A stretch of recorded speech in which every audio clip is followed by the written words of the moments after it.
রয়েছে ব্রেকিং নিউজের দিকে নজর রাখবো। দুই ভাইয়ের মধ্যে জমি বিবাদের জেরে গায়ে আগুন, ভাইয়ের গায়ে আগুন আরেক ভাইয়ের।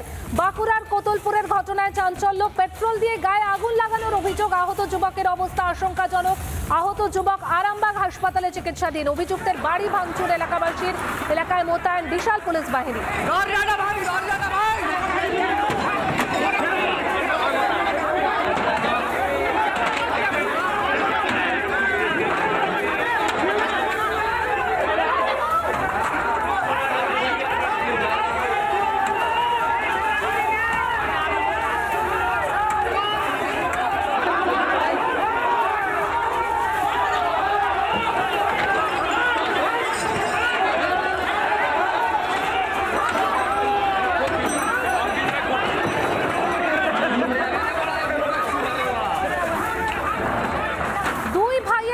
জমি নিয়ে বিবাদ, আর সেই বিবাদের জেরে এক ভাই আরেক ভাইয়ের গায়ে পেট্রোল ঢেলে আগুন ধরিয়ে দেয়। অভিযুক্তের বাড়িতে ভাঙচুর চালাচ্ছে এলাকাবাসী, এলাকায় মোতায়েন রয়েছে বিশাল পুলিশ বাহিনী। অভিযুক্তের খোঁজে তল্লাশি পুলিশ। অভিযোগকারী ঠিক কি বলছেন শোনাই আপনাদের।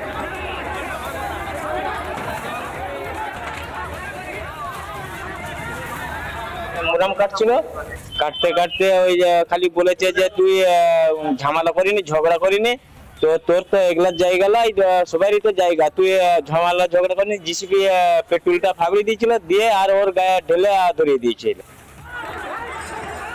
শোনাবো আপনাদের আহতের মায়ের বক্তব্য। জনি কাটাতে দিচ্ছে, সে কাটানো হচ্ছে, ও বলছে কাটানো হয়নি। আমার ছেলে বলছে কাটানো হয়নি নাকি, দাঁড়া না কাকারা আসুক না, ঝগড়া করেনি। বলছে না, ওদের গাড়ি পুড়িয়ে দিব, যে পেট্রোলটা নিয়ে যাচ্ছি। আমার ছেলে ওর ছেলেকে রাখতে গেছিল মিশনে, সেদিন থেকে এসে বলছে তুই বোতলটা নিয়ে যায়নি, গাড়ি পুড়োতে যায়নি। বলছে না পুড়িয়ে দেবো, কাটা হয়নি।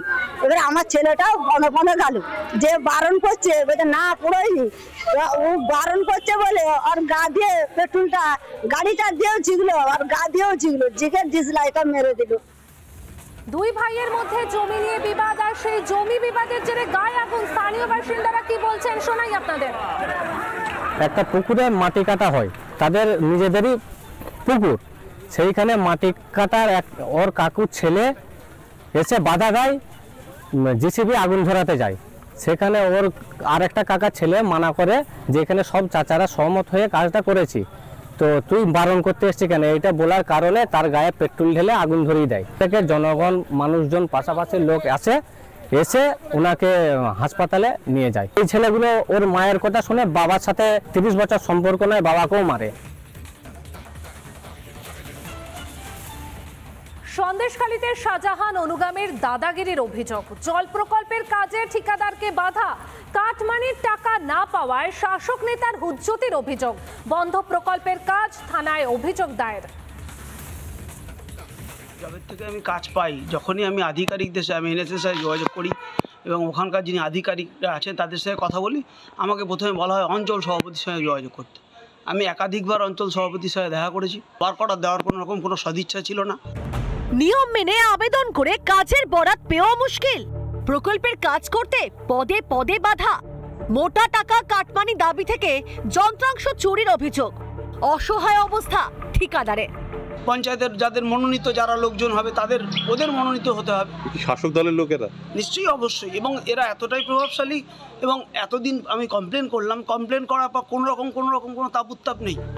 সন্দেশখালীর খুলনা এলাকায় সৌরশক্তিতে চালিত পানীয় জল প্রকল্পের কাজের বরাত পেয়েছিলেন ঠিকাদার পার্থ ঘোষ। তার দাবি, কাজ শুরুর পর থেকেই নানাভাবে চাপ দিতে থাকেন তৃণমূল নেতারা।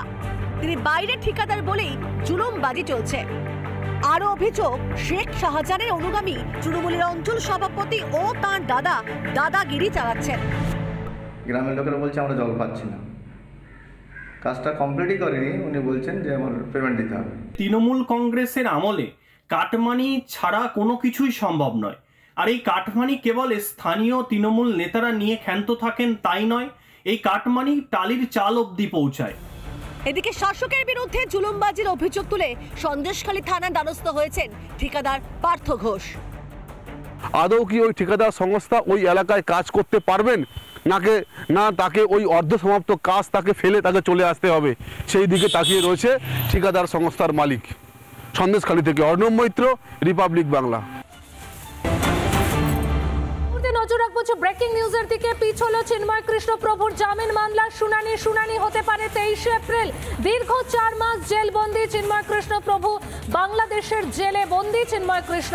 জাতীয় পতাকা অবমাননার অভিযোগ, রাষ্ট্রদ্রোহিতার অভিযোগ রয়েছে চিন্ময় কৃষ্ণের বিরুদ্ধে। আমরা জানি তার শারীরিক অবস্থার অবনতি হয়েছে, জল এবং প্রসাদ গ্রহণ তিনি ত্যাগ করেছেন। তারই মধ্যে যে আপডেট সামনে আসছে, পিছলো চিন্ময় কৃষ্ণের জামিন মামলার শুনানি হতে পারে 23 এপ্রিল। নানা ধরনের কন্টেন্ট দেখার জন্য লাইক করুন, শেয়ার করুন আমাদের ফেসবুক পেজ, সাবস্ক্রাইব করুন আমাদের ইউটিউব চ্যানেল। পাশাপাশি অন্যান্য ব্রেকিং নিউজের জন্য অবশ্যই চোখ রাখুন রিপাবলিক বাংলায়।